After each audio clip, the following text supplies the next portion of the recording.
thought it'd be fun to take a look at the NBA past, and I went ahead and made a retro athlete profile for Dennis Rodman. Let's do it. So, he had success there with the Detroit Pistons, and then he went on to have more success with the Bulls. And he was. I'd say he's probably my favorite Chicago Bull from their last 3 championships that they won. And who's your favorite '90s Bulls player? It was either him or if not him, for sure Jordan, and Pippen. I like Scottie Pippen for sure. Yeah, so those three together are a problem. Yeah, there's always that Jordan Pippen argument. Although, like, who is more, right. But I mean, they're like Batman and Robin, man. I feel like it didn't seem like a competition to me. I feel like they were just too talented. One had this value and the other had this one. So. Yeah, they still have success without Pippen, but I don't think anywhere near is the success. Definitely not. Yeah, so back then, absolutely. And then, what about your favorite throwback '90s player from any team? Do you have any? Throwback player, I for sure like Johnson. I for sure like Iverson, Allen Iverson, a lot of those guys. Yeah, Shaq. Shaq was definitely one. Yeah, he was one of those. Yeah. I loved Charles Barkley. He was my favorite. Oh, yeah, he was cool, too. Yeah, I feel like basketball was it was a different monster back then, man. They were way tougher. I mean, you were getting thrown on the side, and they got back up like now, you do that now, flat, you're out of here. You know what I mean? So it's way different now. Yeah, and, Rodman, he was known for that physical style and that defense. 5-time NBA champion, 2-time All-Star, 2-time NBA third team, and then 7-time NBA All-Defensive first team, and he was also 2 times the Defensive Player of the Year. So how important was Rodman to the Bulls' championship successes from '96 to '98? He was very important. I mean, the toughness, just everything that he brought to the table for that team on the defensive side. The dude was tough. He throw punches, literally throwing punches, all that type of stuff. You know what I mean? Like. He was kind of like I'd say like a Patrick Beverly older version. You know what I mean? Like, yeah. You definitely see that. Absolutely. I like that comparison. Absolutely. He had an unusual style that was definitely before its time. And in his book, he credits Madonna for his bizarre style sense, including his numerous piercings, tattoos, and hair dye. And I always thought about that. Like, where'd that come from? And then it'd be different colors and stuff, but like I said, now we know it's a backstory for sure. Yeah, it's without Madonna. Do you think we're seeing the same Dennis Rodman? We could see that. I wouldn't see all the piercings and stuff, but definitely still that toughness though. Yeah, I know now self-expression is rightfully embraced. You'll see colorful hair and unique piercings and tattoos, and it's pretty standard. But do you think Rodman was before his time? Yeah, he was. I mean, he should have way before, been out there. But like I said, that time that he was just the toughest. He was one of the toughest in the NBA. You know what I mean? Yeah, he was way different than any basketball player that I can think of before or after. Yeah, that's when basketball they were playing street ball. That they didn't. It's like they were in the street. You know what I mean? They wasn't even worried about the court. That's what it seemed like to me. It's full street ball.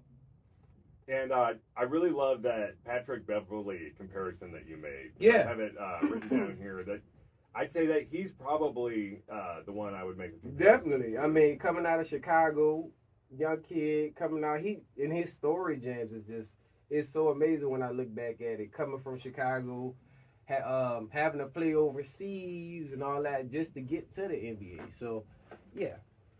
Yeah, Pat Beverly is actually on the Tel Aviv basketball team in Israel right now. Right. And, with his focus on defense, could you have seen Pat Beverly as the second coming of Dennis Rodman? Yeah, definitely. Without the clownish appearance. Without that appearance for sure.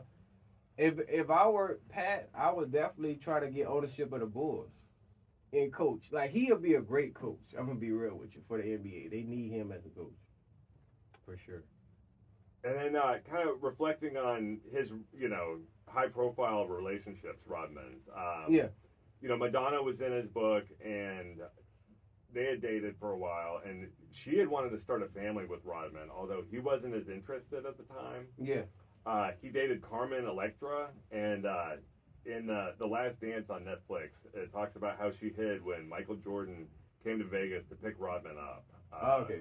She said that she jumped behind a couch to hide as Jordan was banging on the door to get Rodman back to the team. Right. He wanted a vacation, and Rodman decided to make it an extended vacation. So Jordan went to pick him up. Yeah. Time to come back to the team. Oh, definitely, man. And Rodman's father says that Rodman has possibly 28 siblings, and Rodman said that he's the firstborn son of his father's 48 kids. So there's a couple different numbers there. What are your thoughts? 48? That is crazy, James. I mean, nah, man, that was different. He had to start young. I mean, 40, that's a lot. That's a lot for sure. Yeah, and about Rodman's legacy, he's written multiple books. They had Rebound, the Dennis Rodman story in 94, Bad as I Want to Be in 96, Walk on the Wild Side in 1997, I Should Be Dead by Now in 2005, and then finally Dennis the Wild Bull in 2013. Yeah. So it's been over 10 years since he published. Should he write a sixth book? Most definitely. Yeah, I think right now would be a good time to do that, or at least be working on it for next year. Yeah, definitely.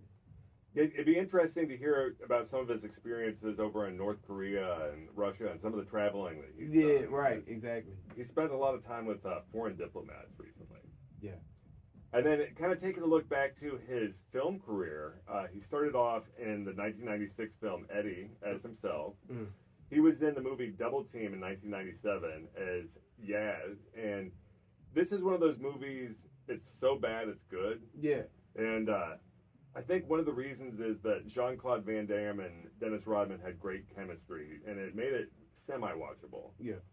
And then there was Simon Says in 1997, and he started Simon, and somehow he actually managed to make a worse film with Simon Says than the previous one. Right. But then he did have a goofy football warden cameo in the movie The Comebacks in 2007. Mm-hmm. And then the documentary Rodman for Better or Worse in 2019 as himself.